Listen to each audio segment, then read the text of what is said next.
అంటే ఇది హైడ్రా మనకి హైడ్రా లాంటి వ్యవస్థ ఇప్పుడు ఒకటి prevention is better than cure కదండి. అని ప్రతిసారి ఏం చేస్తాం మనం, వైలేషన్స్ జరిగే వరకు మనందరం వెయిట్ చేసేది. మనందరికీ నేను మాట్లాడినప్పుడు కూడా బ్లైండ్గా వైసీపీ చేసేసిందో లేదా వీళ్ళు చేసి మేమే మాట్లాడలా. అట్లీస్ట్ మీరు వచ్చి కరెక్ట్ చేయాలి కదా. మేమనేది గత 20-30 సంవత్సరాలుగా మీరు చాలా సక్సెస్ఫుల్ ప్రభుత్వాలు. ఇప్పుడు నేను ఎవరో ఒక ఎక్స్ వచ్చి ఒక వైలేట్ చేస్తాడు, ఇంకొక వై వచ్చి ఇంకో వైలేట్ చేసుకుంటే ఇట్లాగా ఒక 10,000 మంది వచ్చి ఒక వైలేషన్ జరిగితే బుడమేరిన పరివాహక ప్రాంతం అంతా ఇల్లు కట్టేశారు. అది బేసిక్గా పంచాయతీలకు రెస్పాన్సిబిలిటీ ఉంది, మున్సిపాలిటీలకి రెస్పాన్సిబిలిటీ ఉంది, సంబంధిత అధికార యంత్రాంగానికి రెస్పాన్సిబిలిటీ ఉంది. ఈ రోజున మనకి ఈ హైడ్రా లాంటిది వచ్చి కొట్టేయచ్చని అసలు కొట్టకముందు ఉదాహరణకు నేను హైదరాబాద్లో చూసేవాడిని. అది హైదరాబాద్లో చూస్తున్నా నాకు అనిపించింది నదీ మన పరివాహక ప్రాంతాలు కదా, చెరువు ప్రాంతాలు కదా, ఇల్లు కట్టేస్తున్నారు ఏంటి, ఇది ఇబ్బంది అవుదా అనుకున్నాం. మేము కట్టేసాం, ఇల్లు కట్టేసాం, బిల్డింగ్లు కట్టేశారు. అంటే మీరు డ్యామేజ్ జరుగుతున్నప్పుడు అందరూ కామ్గా, డ్యామేజ్ జరిగింది అన్ని కట్టేసిన తర్వాత నిన్న మాట్లాడింది అందుకే it will become a social issue అని చెప్పాను. చాలామంది ఆర్థిక పరిస్థితులు చిన్న భిన్నం అయిపోతాయి. అలాంటి వాళ్ళకి ఏం చెప్పాలి ముందే, ఇది చాలా స్ట్రిక్ట్ గైడ్లైన్స్. అందుకనే bureaucracy should be extremely alert and powerful. వాళ్ళ బాధ్యత వాళ్ళు నిర్వర్తించాలి.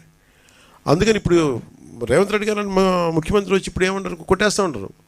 ఆయన చేస్తున్న రైటే, మనం కూడా చెయ్యాలంటే అది కూర్చోబెట్టి అది ఎలాంటి ఇష్యూస్ ఉంటాయో తెలియదు. So lot of social issues, lot of social tensions ఉంటాయి దీనికి. సో దీన్ని కొంత పెర్స్యూజివ్ మెథడ్స్లో చెప్పాల్సి వస్తే, కొన్నిసార్లు కొట్టాల్సి వస్తే, ఇట్ ఆల్ డిపెండ్స్. ఎందుకంటే ఒక హైబ్రిడ్ మెథడాలజీ ఆలోచించాలి, కానీ దీన్ని ఎలా హ్యాండిల్ చేయాలి అనేది కొంచెం చూడాలి. ఇది క్వైట్ డిఫికల్ట్. हमने हमारे कॉरपोरेटर्स ने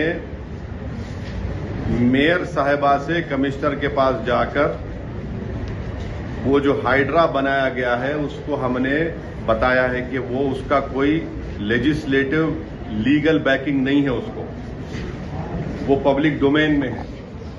और फिर हमारे एमएलए कौसर साहब जाकर चीफ सेक्रेटरी को भी बोले हैं, ये बात हम बोले हैं.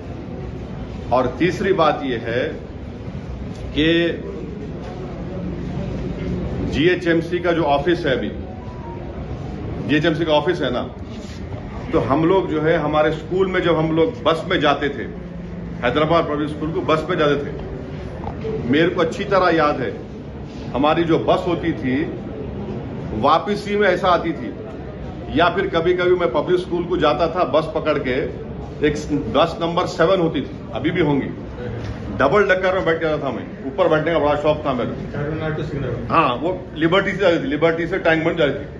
वहां पर जहां पर जीएचएमसी का ऑफिस है वहां पर एक वाटरफॉल था, मैं ही देखा सो हूं.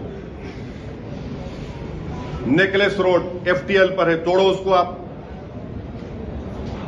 नेकलेस रोड एफटीएल पे है, बोल रहा हूं मैं आपको, तोड़ते आप उसको.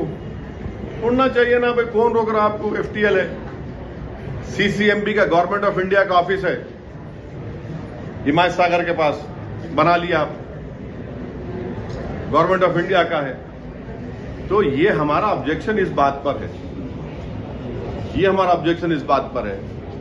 और फिर जहां पर निजाम के जमाने में जब हुकूमत थी उनकी, तो उन्होंने उसको क्या बोलते, टोन बोलते, क्या बोलते हो, पत्थर को, हाँ नहीं वो स्टोन्स लगाते थे कि ये एफटीएल है, स्टोन्स लगाते थे, अभी भी है वो, देख लो आप जाके.